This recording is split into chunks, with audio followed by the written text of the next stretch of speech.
Ketika pagi mulai merekah, pertempuran itu tuntaslah sudah.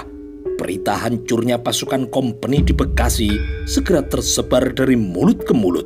Berita itu akhirnya sampai ke telinga para petinggi Belanda di Batavia. Kolonel Van Vliet yang mendengar kabar itu pun kini menggeram dengan marah. Gila! Anjing kurap! Kedua bola matanya hampir keluar saat seorang perwira dengan wajah yang berantakan datang mendekat.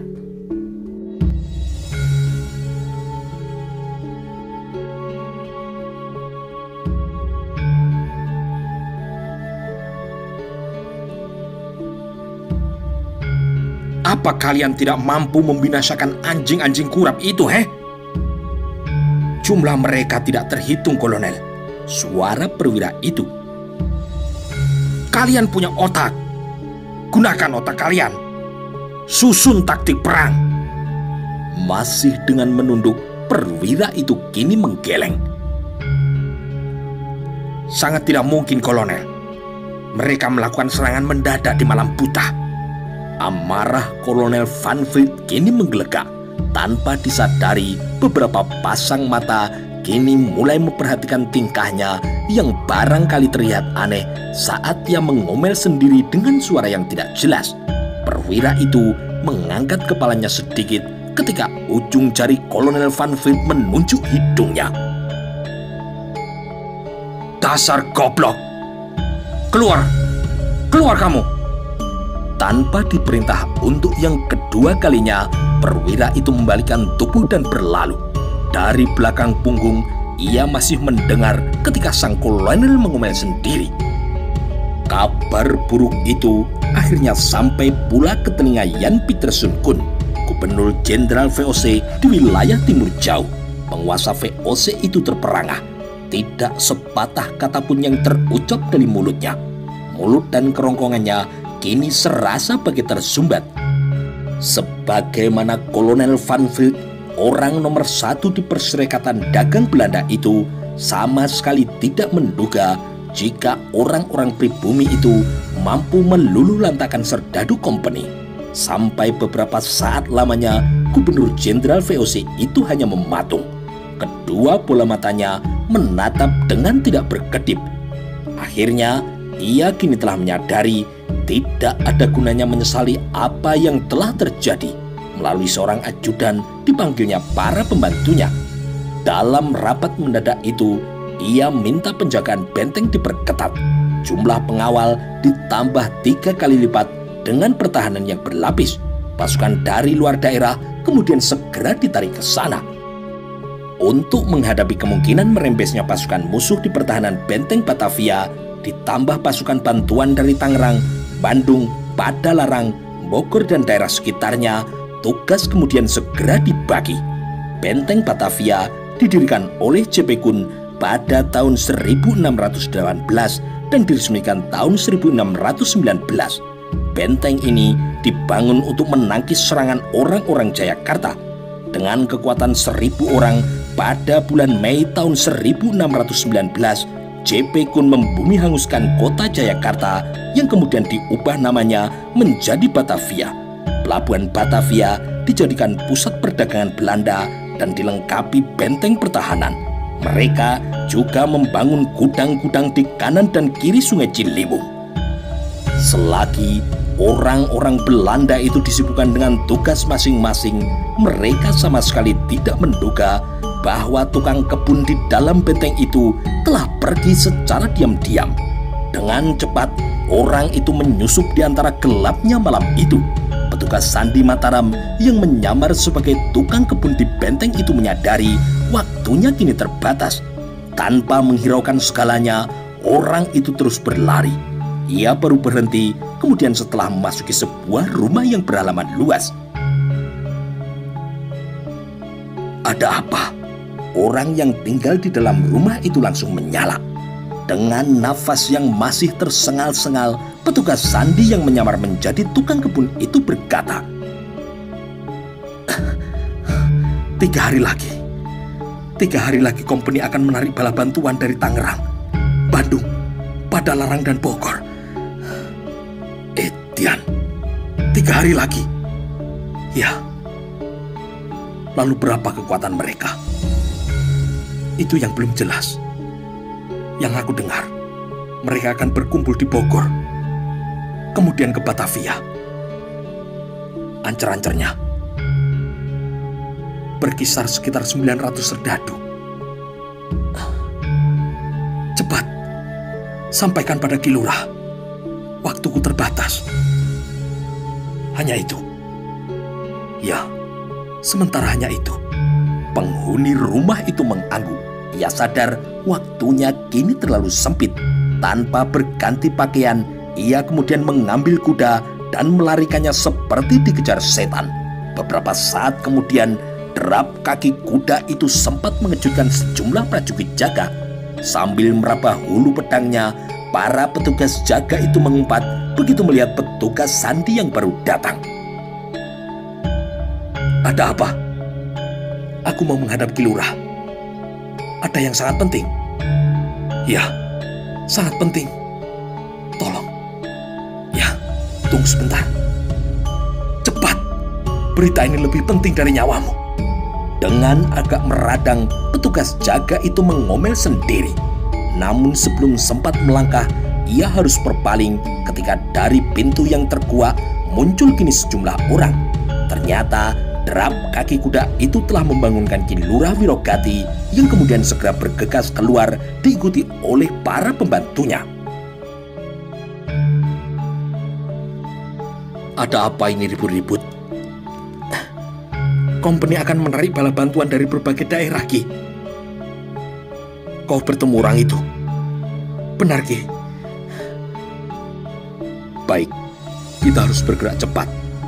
Tanpa membuang waktu lagi, ia kemudian memerintahkan prajurit sandi itu untuk mengamati dan mencari lokasi penyergapan yang menguntungkan.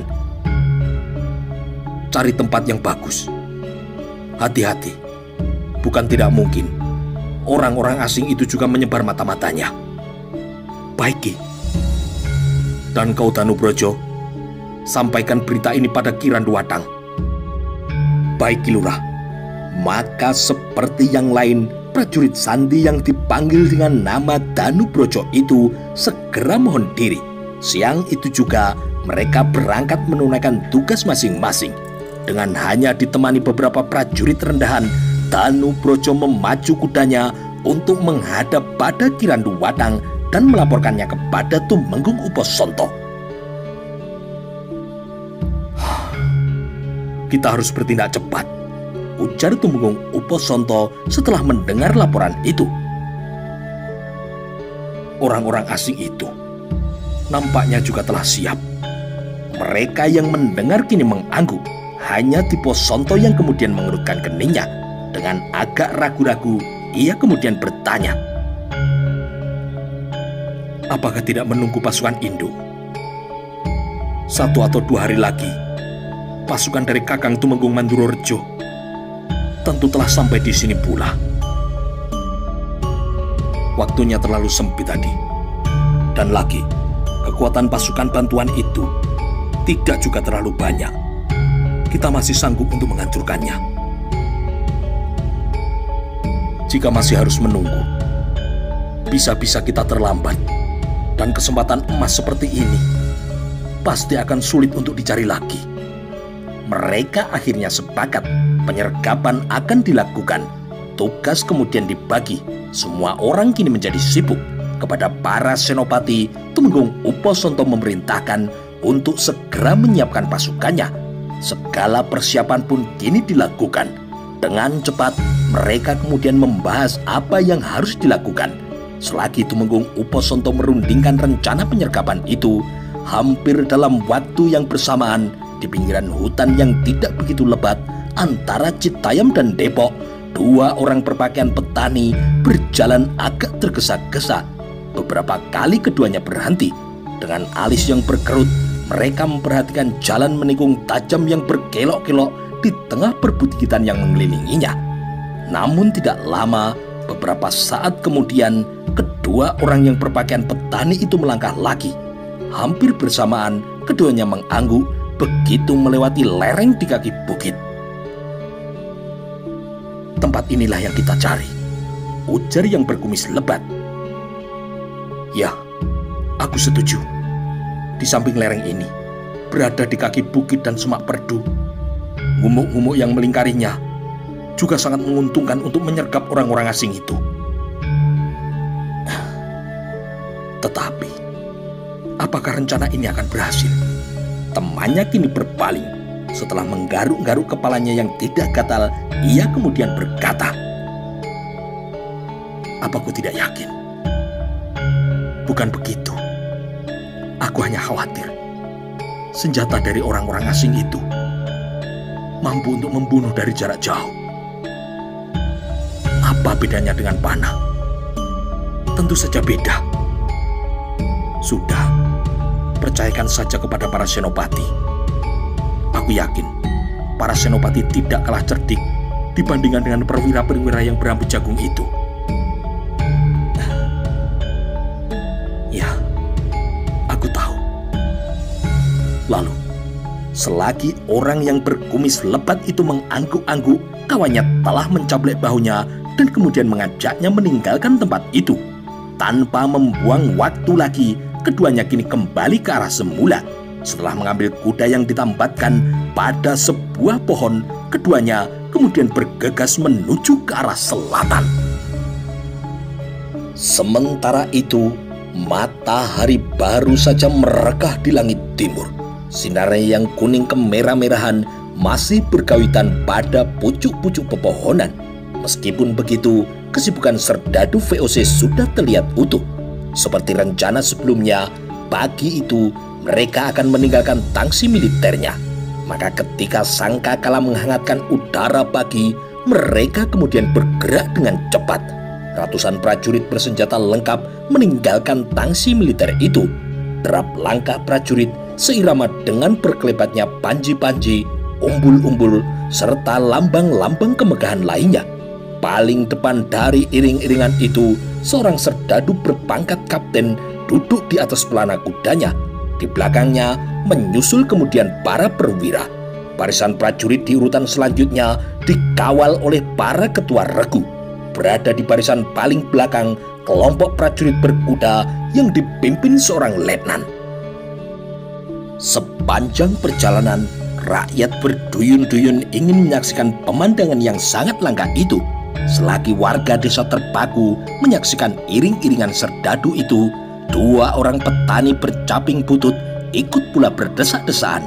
Rupanya orang yang berpakaian petani itu ingin melihat jelas iring-iringan tersebut. Sekitar 900 orang, ditambah satu kompi pasukan berkuda. Ya, sekitar 900-an orang. Kawannya kini mengangguk. Setelah merasa cukup, ia kemudian mengajak temannya pergi. Sebelum iring-iringan itu habis sama sekali, keduanya telah menghilang dari kerumunan. Dengan sangat tergesa-gesa, kedua orang yang berpakaian petani itu menerobos batang-batang perdu di tengah tegalan. Di pinggir hutan di batas desa, mereka kemudian mengambil kuda yang ditambatkan pada sebatang pohon. Bagai dikejar setan, kini mereka memacu kudanya kembali ke markas mereka. Ki Wirogati yang mendengar kedatangan kedua petugas sandi itu kemudian segera menyongsongnya. "Ada kabar apa?" "Sesuai rencana, Ki." "Ceritakan, aku butuh keteranganmu yang lebih rinci." "Mereka sekitar 900-an orang, ditambah satu kompi pasukan berkuda." Dengan jelas dan rinci, ia pun menjelaskan apa yang telah ia lihat.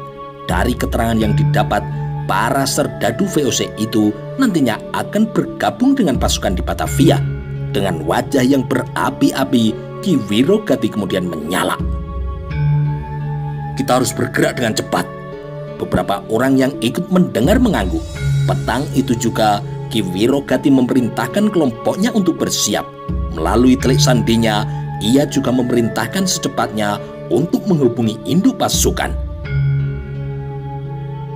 "Sampaikan, kita berangkat lebih awal untuk menentukan lokasi.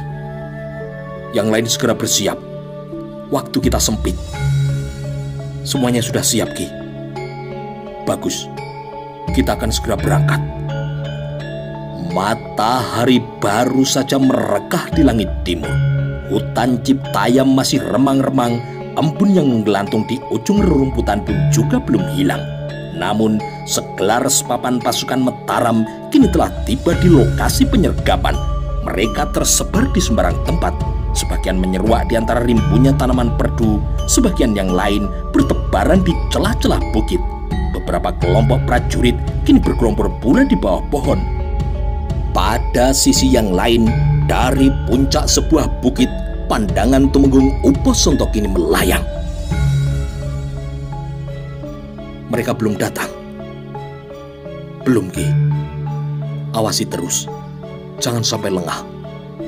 Begitu mereka muncul di jalan yang menikung, segera beri isyarat.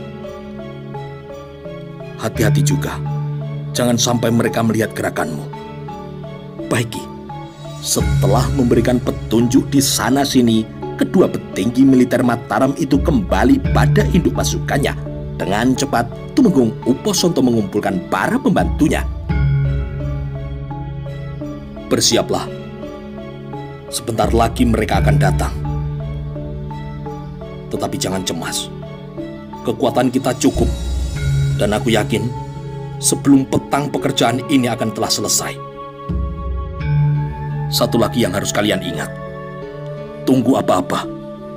Kakang Diposonto dan kelompok Ki Sentanu akan menggempur setelah mereka disibukkan dengan serangan panah. Di saat perhatian mereka terfokus pada serangan pertama itulah, kita akan hantam mereka secara serempak dari semua jurusan. Aku sendiri akan berada di induk pasukan, menggempur dari arah depan.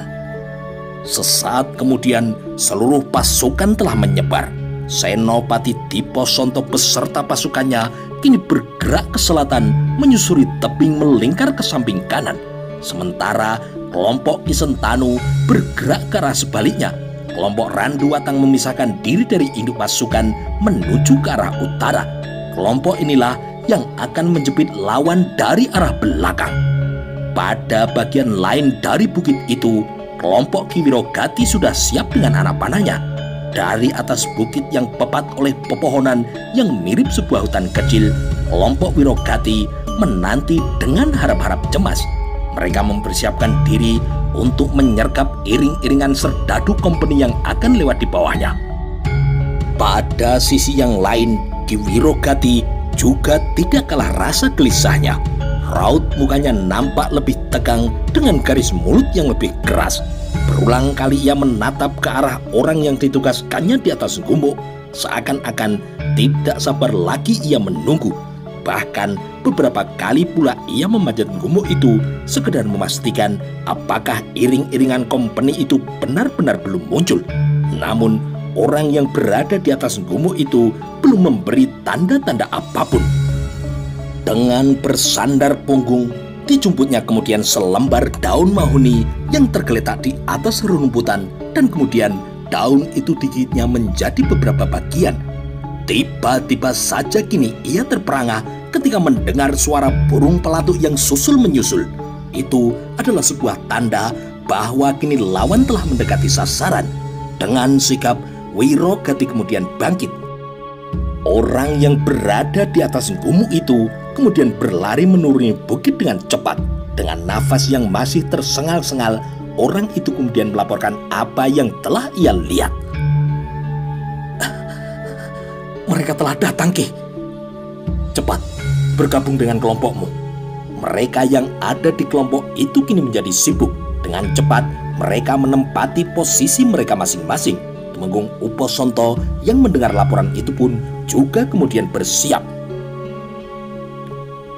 Tunggu sampai mereka dekat.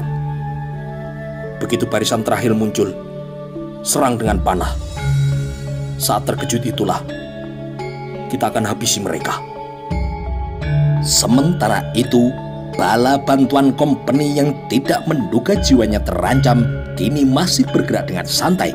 Mereka seperti terpaku ketika dengan sangat tiba-tiba hujan anak panah, lemparan lembing dan pisau datang bagai hujan yang tercurah dari langit. Sesaat barisan itu menjadi kacau balau. Mereka hanya dapat mengumpat sambil memuntahkan peluru senapannya ke segala arah. Suara senapan itu kini bagai menulikan kuping. "Gila!" umpat seorang serdadu yang berpangkat kopral dengan bahasa yang aneh. "Cih, licik, pengecut kalian! Keluar, keluar kalian! Kita akan bertempur sampai mati!" Namun kini lagi-lagi mereka terkejut. Sebelum sempat berbuat sesuatu, korban kini telah banyak berjatuhan. Hanya dalam waktu yang singkat, bala bantuan serdadu kompeni itu banyak yang telah tewas. "Menyebar! Tiarap! Pasang sangkur kalian!" teriak komandan yang berpangkat kapten. Tanpa diperintah untuk yang kedua kalinya, para serdadu kompeni itu segera menyebar menyelamatkan diri mereka masing-masing. Sebagian memanfaatkan batang-batang pohon untuk berlindung, sebagian yang lain berlindung di bawah lekukan bukit, sementara yang lain memutar pedangnya bagai baling-baling untuk melindungi diri dari serangan panah. Sayangnya, tidak semua serdadu mampu memutar pedangnya secepat baling-baling. Serangan awal dari para prajurit Mataram itu kini banyak menuntut korban. Selagi mereka disibukkan dengan serangan panah, kembali Kapten Belanda itu harus mengumpat ketika kelompok Dipo Sonto dan Ki Sentanu menyerang secara bersamaan. Di tengah teriknya matahari yang kadang terhalang oleh rimbunnya pepohonan hutan Citayam, para prajurit Mataram kini menyerbu bagai gelombang yang datang susul menyusul. Cahaya matahari yang datang membakar kulit itu membuat ribuan orang saling membunuh bagai setan-setan yang kelaparan dalam tubuh yang berkilat-kilat. Dalam waktu yang singkat itu, pertempuran berlangsung dengan sangat sengit. Sejenak kemudian, bentrokan dua kelompok pasukan itu tidak terhindarkan. Meskipun sebagian serdadu kompeni berhasil menghentikan serangan panah dari atas tebing, namun pasukan panah Mataram itu hanya sebagian kecil dari jumlah seluruhnya. Maka pertempuran di atas tebing itu hanya sebuah pertempuran kecil dari seluruh medan yang amat luas. Pertempuran itu kini bertambah riuh. Bunyi denting senjata, umpatan kasar, dan lolongan kesakitan bercampur baur dengan derak-derak ranting patah serta derap kaki yang tidak beraturan.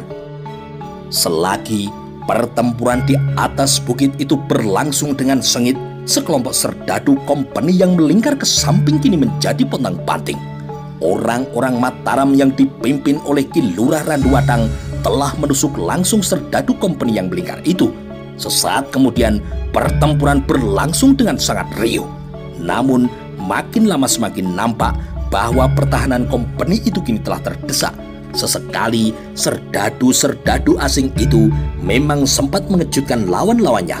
Komandan kompeni yang melihat kesulitan anak buahnya kini menjadi harap-harap cemas. Sambil bertempur, sekilas ia melihat pertempuran di atas tebing, melihat senjata berkilat-kilat yang tertimpa oleh sinar mentari saat digerakkan. Sesekali pula terdengar sorak gemuruh dari atas tebing. Dengan suara yang lantang, komandan kompeni yang melihat itu kemudian berteriak, "Jangan terjebak! Jangan sampai terjebak! Terobos kepungan itu!" Seperti diingatkan, para serdadu VOC itu segera menyadari posisi mereka. Mereka berusaha menerobos kepungan lawan, akan tetapi usaha mereka ternyata sia-sia. Melan namun pasti, kepungan dari para prajurit Mataram semakin menyempit.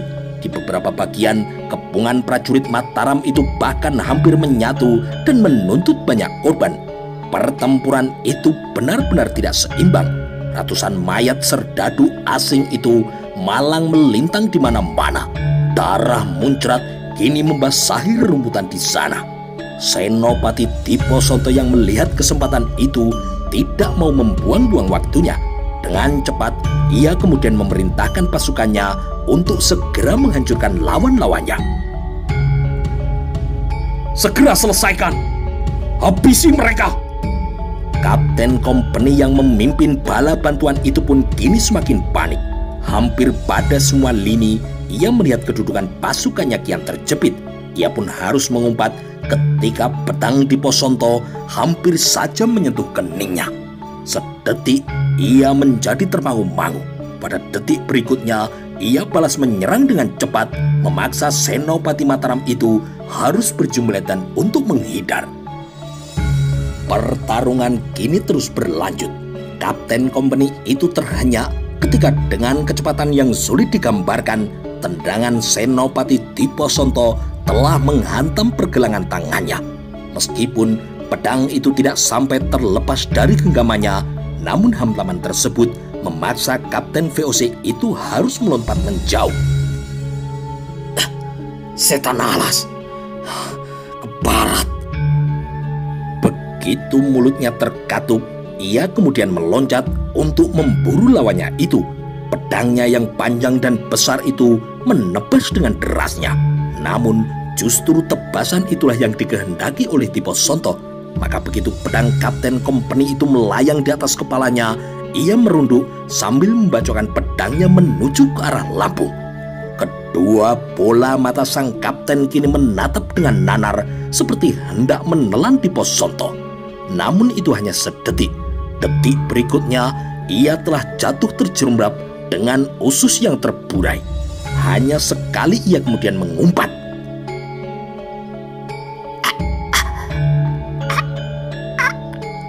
Iblis kalian! Demikianlah kematian demi kematian terus berjatuhan. Ketika matahari telah condong ke arah barat dan bayangannya sepanjang tubuh, pertempuran itu tidak lagi berjalan seperti semula. Jika pada awalnya pertempuran itu berlangsung dengan sengit, makin lama pertempuran itu semakin menyusut. Begitu pula dengan pasukan berkuda dari kompeni. Ketika sisa pasukan berkuda itu melihat sebagian kawannya tewas, semangat tempur mereka kemudian anjlok. Apalagi jumlah lawan kini juga tidak terhitung. Dalam keputusasaan itulah sisa pasukan berkuda itu berusaha untuk meninggalkan medan perangnya. Dengan sekuat tenaga, sisa-sisa pasukan berkuda itu berusaha untuk memecah kepungan. Namun para prajurit Mataram seperti tidak ada habisnya. 1-2 orang di antara pasukan berkuda itu memang sempat meloloskan diri. Akan tetapi begitu lepas dari kepungan, pasukan panah yang telah dipersiapkan di luar medan langsung menyergap mereka. Akibatnya lebih mengerikan. Mereka banyak yang tewas tertembus beberapa batang anak panah sekaligus. Sedangkan yang lolos dari maut segera memacu kudanya seperti dikejar oleh setan. Demikianlah ketika sang Bagaskara mulai tenggelam di balik bukit dan menyisakan semburat cahaya senja kemerahan, di saat serombongan burung kuntul berbaris menghiasi langit dan burung-burung seriti mulai keluar dari sarangnya, pasukan bala bantuan kompeni itu telah benar-benar hancur. Dan ketika langit telah mulai gelap, pertempuran itu tuntaslah sudah.